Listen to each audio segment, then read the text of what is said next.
안녕하십니까. 신성식입니다. 순천은 선거구 분구와 관련하여 두 번에 걸쳐서 참정권을 유린당했고, 그리고 경선 과정에서 1등 후보였던 저를 컷오프시키고, 경선 과정에서 부정선거 관련된 논란이 있었고, 이로 인해서 또 후보가 교체되는 그런 참담함을 맛봤습니다. 이것은 순천의 어떤 자존심을 짓밟았고, 이거를 회복하는데 제가 순천 시민들과 함께 나서서 가도록 하겠습니다.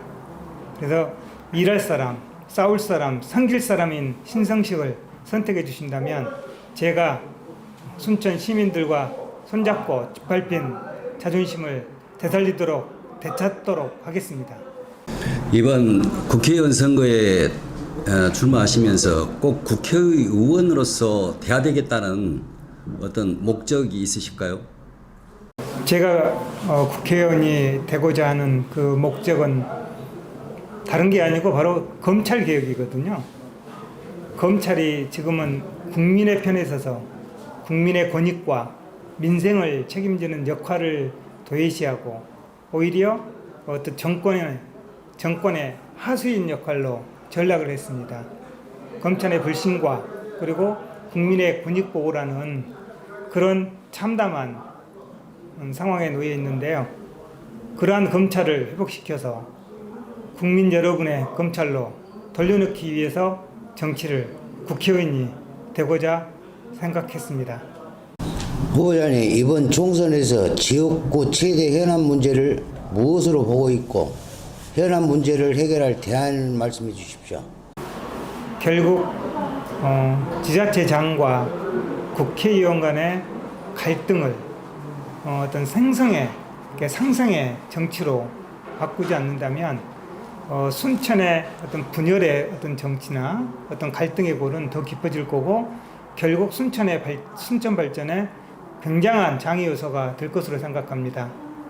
이번 선거를 통해서 시장과 국회의원이 서로 협력하고 제각각의 어떤 기능과 역할을 인정해주는 그런 인정해줄 수 있는 그런 어떤 국회의원을 뽑는다면 순천 발전에 굉장히 도움이 될 거라고 생각합니다. 참살인 뉴스 김용수 기자입니다. 이번 총선 후보자로서 지역민들에게 강조하고 싶은 핵심적인 공약이 있으신지요? 그 공약이 있으시면 말씀해 주십시오. 일단 첫 번째 그 단계였던 공약 내용, 지금까지 제가 몇 가지 공약 사항을 보도자료로 배포해 드렸는데요. 그 내용들은 결국 지금 순천시에서 진행 중인 그런 사업들에 대해서 제도적 그리고 어떤 예산적인 측면에서 도움을 주겠다는 그런 내용으로 저희가 공약사항을 내걸었습니다.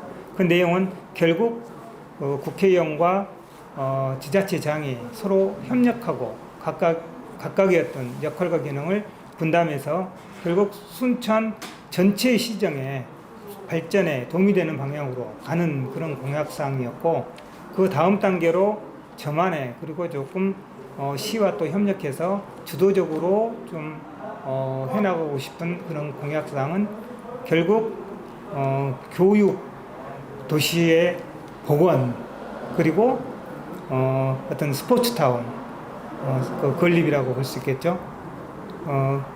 그런데 우리 지금 순천은 지금 약간 그 정원 박람회 성공으로 한창 그 발전의 어떤 도약을 지르는 토대는 만들어져 있습니다. 그럼 제2의 이제 도약을 꿈꿔야 되는데, 지금 현 그 순천시에서도 좀 추진하고 있는 메가시티라든지 종합병원 유치라든지 이런 거는 당연히 저도 함께 같이 갈 거고요. 지금 옛날에 순천은 결국은 교육도시로서 명성이 굉장히 높았는데 지금은 교육도시로서 명성이 굉장히 낮아졌거든요. 그래서 어떤 특화된 사람들, 그리고 엘리트를 위한 그런 교육뿐만 아니라 다양한 세대를 아우를 수 있는 그런 교육기관들을 유치해야 된다고 생각합니다. 특히 제가 생각하고 있는 어떤 그 모델들은 어떤 국제학교라는 아주 우수한 그런 국제적인 어떤 학교 교육기관이고요. 그리고 그 다음으로는 생태학교라는 지금 우리나라보다는 유럽이라든지 선진국에서 이미 도입되어서 저런 실행되고 있는 그런 학교들인데 그거는 우리나라 어느 곳에서도 없는 그런 제도들이거든요. 그래서 생태학교 같은 걸 만들어서 생태 전문가, 환경 전문가 이런 사람들도 양성할 수 있고 그렇다면 지금 생태도시인 순천의 이미지하고도 맞으면서 더 생태도시로서의 변모를 더 일신할 수 있는 좋은 그 사업이 아닐까라고 생각하고 있습니다. 네, 작은뉴스 정경조입니다. 제22대 총선에서 후보자로서 국회의원이 당선된다면 신성식이라는 이름을 걸고 이것만은 꼭 이루고 싶다는 일이 있다면 무엇입니까? 제가 그래도 가장 잘 할 수 있고 잘 알고 있는 분야가 그래도 가장 실현 가능하겠죠. 저는 검찰에 몸담고 있었기 때문에 검찰 개혁의 완성이라고 말씀드리고 싶습니다. 종전에 검찰 개혁이라는 미명하에 공수처 설립 그리고 수사 기소권 분리 등 형식적으로는 검찰 개혁들이 상당히 이루어졌다라고 얘기하고 있습니다만 실제 운영 과정에서 지금 검찰 개혁은 굉장히 괴물을 낳았죠. 지금 대통령뿐만 아니라 이 정권이 검찰을 이용해서 독재 정치를 하는 계기를 또 만들어주기도 했습니다. 그래서 저는 더 이상 어떤 검찰을 이용한 어떤 독재 정부 탄생을 막아야 된다고 생각합니다. 이거는 제도적인 방법 외에는 다른 방법이 없거든요. 그래서 검찰 개혁을 통해서 더 이상 정치 검찰, 더 이상 검찰의 하수인인 검찰이 아닌 국민의 검찰로 되돌려 놓을 수 있는 법제화를 즉각 완성하도록 시행하도록 규정하도록 하겠습니다. IMB 뉴스 김명경 기자입니다. 이번 선거에 임하면서 가장 보람되었다고 생각하는 부분과 어려웠다고 생각하는 부분이 있으면 말씀 좀 해주십시오. 그래도 가장 보람됐던 일들은 모르는 어떤 시민들하고 교감을 하면서 순천 시민들의 따뜻한 정과 그리고 또 맛있는 음식 이런 것들을 느낄 수 있었고 제가 순천에서 태어나서 살면서 가보지 못했던 그런 것들을 발로 다니면서 이런 곳이 있었구나. 이런 또 멋있는 것도 있고 이렇게 또 힘들게 사는 사람들이 있구나. 이런 모습을 보면서 상당히 인간미를 느꼈고 또 순천의 다른 모습을 다른 맛을 느끼는 계기가 되었던 것 같습니다. 특히 여기 초, 중, 고를 졸업했습니다만 졸업하고 나서 친구들 그러니까 동창들이죠. 이런 친인척 이런 분들을 자주 못 뵀었는데 내려오면서 그런 친구들을 또 다시 만나는 그런 계기가 돼서 좀 상당히 많은 것을 얻었습니다. 다만 이제 제가 여기 정치를 하면서 어렵고 힘들었던 부분은 제가 정치의 초년생이고 그러다 보니까 이 정치의 어떤 조직 선거라는 그 부분을 처음 알았거든요. 근데 저희가 조직을 만들어 본 적도 없고 그러다 보니까 조직을 어떻게 이용해야 되며 어떻게 활용해야 되며 어떻게 만들어야 되는지 그게 너무 어려웠습니다. 물론 지금도 미완성이지만 물론 정치 조직이 필요하긴 합니다만 그 조직에 의해서 선거가 좌우되는 그런 어떤 정치보다는 뭔가 민심이 제대로 반영될 수 있는 정치로 만들어야 되는데 이대로 순천 정치가 조직 정치로 계속 간다면 순천의 어떤 갈등과 분열의 이런 정치는 계속 될 것 같아서 좀 아쉬움이 있습니다.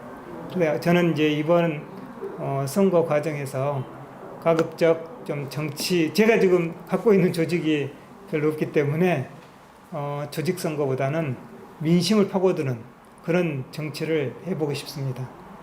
평소 존경하는 그 정치인 중에서 국내 정치인은 누구시고 국외 정치인은 또 누구신지 있다면 좀 말씀해 주시고. 저는 제가 가장 존경하는 정치인으로는 두 분을 꼽고 싶은데요. 한 분이 김대중 대통령과 그리고 재정부 의원이죠. 지금은 돌아가셨습니다만 그 두 분을 좀 꼽고 싶습니다. 김대중 대통령 그분께서는 일단 통합에 그리고 포용에 정치를 하셨었죠. 지금 누구보다도 지금은 어떤 복수의 정치가 이루어지고 있는 거 아닌가요? 자기에게 또는 자기 누군가에게 뭔가 안 좋게 했던 사람들을 용서하지 않고 끝까지 보복하는 이런 정치 행태는 우리나라 발전에 굉장히 걸림돌이거든요. 그런데 김대중 대통령 그 재임 시절 보시면 자기를 죽이려고 했던 정치 세력까지도 끌어안고 복수를 하지 않았습니다. 복수를 했다면 아마 그때 더 큰 어떤 분열과 혼란이 됐었을 겁니다. 그런데 그분은 그거보다도 제2의 그 한국의 발전을 위해서 성장을 위해서 당시 벤처라고 그러나요? 벤처붐을 불러일으켰고 그로 인해서 결국 IMF를 극복했고 그로 인해서 20년 넘게 그 벤처 산업들로 인해서 우리나라가 한 단계 성장했고 그로 인해서 굉장한 발전을 이뤘죠. 지금 김대중 대통령과 같은 정치인이 필요하다고 생각합니다. 재정부 의원은 제가 옆에서 지켜 보신 분 중 한 분인데요. 그분은 너무 깨끗했어요. 그분은 정말로 빈민 속에서 빈민과 함께 생활하면서 철거민들과 함께 시흥에서 계속 생활을 했으며 정말로 어떤 사역이라고 그럴까요? 사익을 위해서 일하는 것을 보지를 못했어요. 물론 가족들은 힘들었을지 몰라도 그 지역민들이나 그 철거민들 입장에서는 아주 대부로 칭송받기도 했는데 그걸 보면서 과연 나라면 저분과 같은 어떤 정치나 그런 행동을 할 수 있을까? 저는 그런 정도는 못할 것 같아요. 그래서 제가 두 분을 저희 이제 모토로 삼고 앞으로 정치가 계속 이어진다면 그분들이 행했던 길을 조금이나마 모방해서 한번 걸어보려고 합니다. 감사합니다. 끝으로 우리 지역구 유권자들에게 당부의 말씀이 있으시다면 한 말씀 부탁드리겠습니다. 순천 시민들이 바라는 후보자는 제가 생각하기에 아마 상생의 정치를 할 수 있는 후보자와 그리고 순천 발전을 위해서 그리고 국가 발전을 위해서 헌신할 수 있는 후보자를 선택하는 길이라고 생각합니다. 현재 여러분들이 알고 있는 후보자들 중에 어떤 분들이 가장 상생과 통합의 정치를 이룰 수 있고 순천의 발전을 위해서 기여할 수 있는지 그리고 현 정부의 폭정을 막고 그리고 우리 나라가 더 발전될 수 있도록 미래지향적인 나라를 만들 수 있는 그런 일꾼을 찾아주시는데 심력을 기울였으면 좋겠습니다. 감사합니다.